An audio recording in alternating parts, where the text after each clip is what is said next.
সর্ষের তেল নিয়ে নিয়েছি। এবার এর মধ্যে নিয়ে শুকনো লঙ্কা এবং তেজপাতা, কিছুটা গোটা গরম মশলা, জিরে, পেঁয়াজ কুচি। পেঁয়াজটা লাল হয়ে এসেছে, এবার দিয়ে দেব আদা ও রসুন বাটা, দিয়ে দেব ভিজিয়ে রাখা হলুদ গুঁড়ো। এবার কড়াইতে দিয়ে দেব আদা, জিরে ও লঙ্কা বাটা, কিউব করে কেটে রাখা মাংসের টুকরো, পরিমাণ মতো লবণ, টমেটো কুচি একসাথে মিশিয়ে নেব।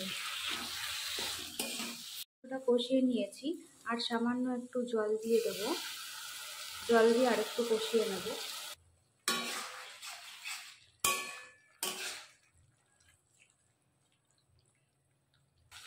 এবার একটু ঢেকে দিলাম।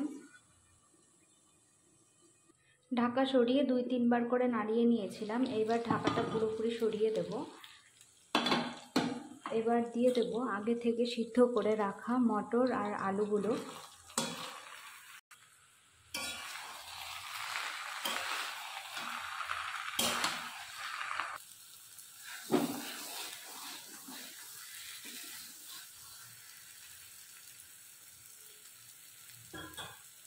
এবার জল দিয়ে দেবো। মটর সিদ্ধ করে যে জলটা বেরিয়েছিল একটু সেই জল।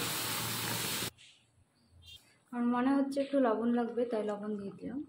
ঘুগনি পুরোপুরি হয়ে এসছে। এবার দিয়ে দিলাম গরম মশলার গুঁড়ো আর কিছুটা ভাজা জিরের গুঁড়ো।